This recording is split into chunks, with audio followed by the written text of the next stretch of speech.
Assalamualaikum warahmatullahi wabarakatuh.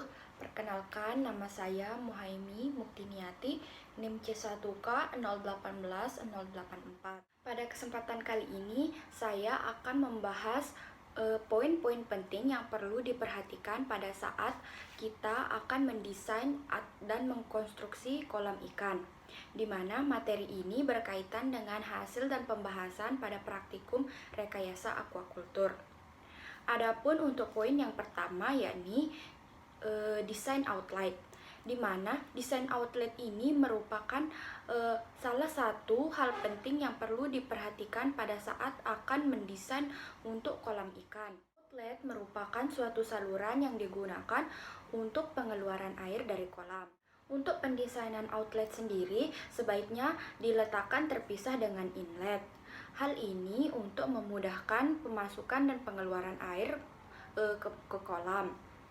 Outlet sebaiknya diletakkan lebih bawah daripada inlet agar pada saat pengeringan kolam dilakukan dapat dilakukan pengeringan secara sempurna. Hal ini untuk menghindari penyakit dan hama yang tersisa pada air kolam tersebut.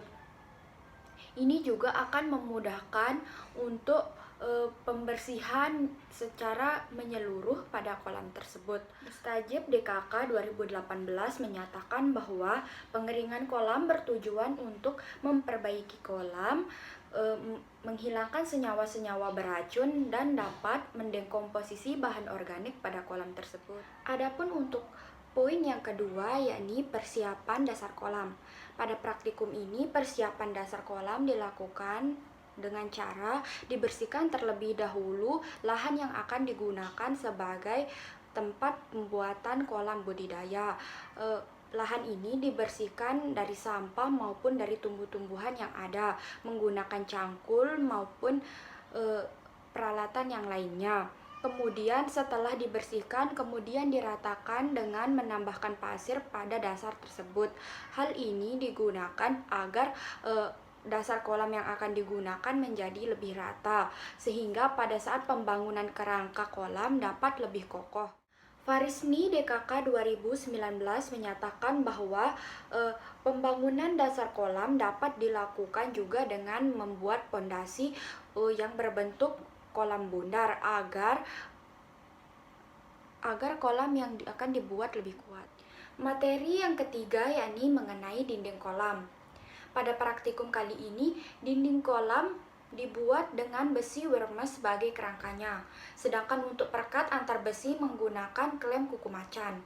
Farisni DKK 2019 menyatakan bahwa pembuatan dinding kolam dilakukan setelah kegiatan pembuatan dasar kolam selesai. Pembuatan dinding kolam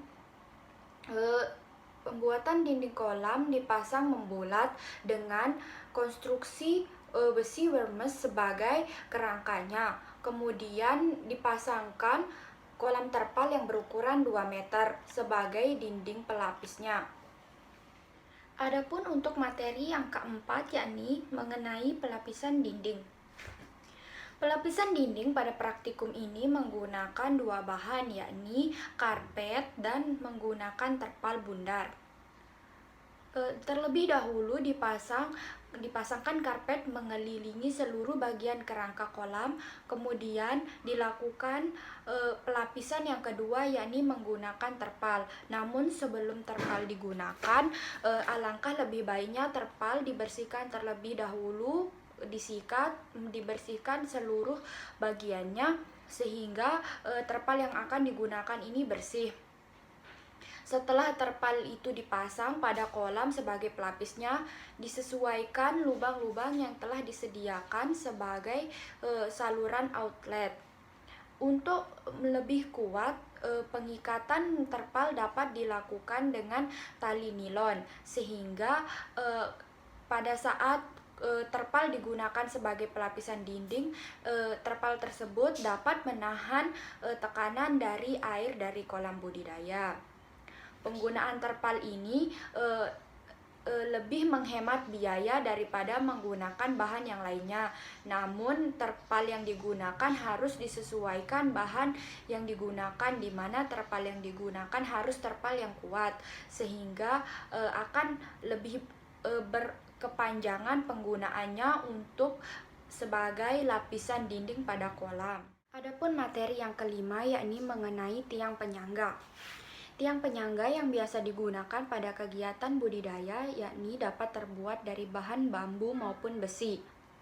Penggunaan tiang penyangga ini difungsikan untuk dapat menopang atau membantu menyangga kerangka-kerangka yang ada pada dinding kolam, sehingga dinding kolam lebih kuat dan mampu menahan tekanan yang ada pada air kolam tersebut.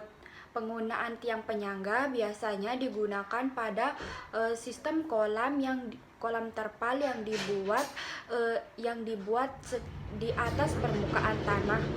Materi terakhir yakni mengenai persiapan tepi kolam. Pada persiapan tepi kolam dilakukan pengecekan terhadap seluruh terpal yang digunakan, di mana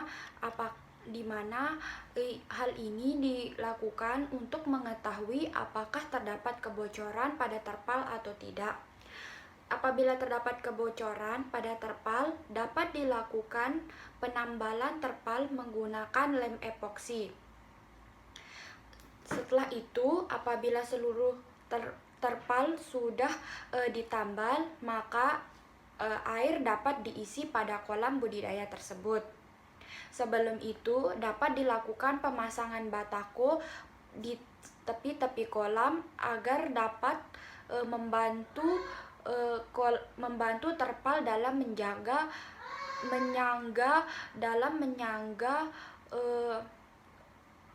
tekanan yang ada di air kolam tersebut. Setelah itu, kolam dapat siap digunakan sebagai tempat budidaya. Kurang dan lebihnya mohon maaf. Sekian yang dapat saya sampaikan. Wassalamualaikum warahmatullahi wabarakatuh.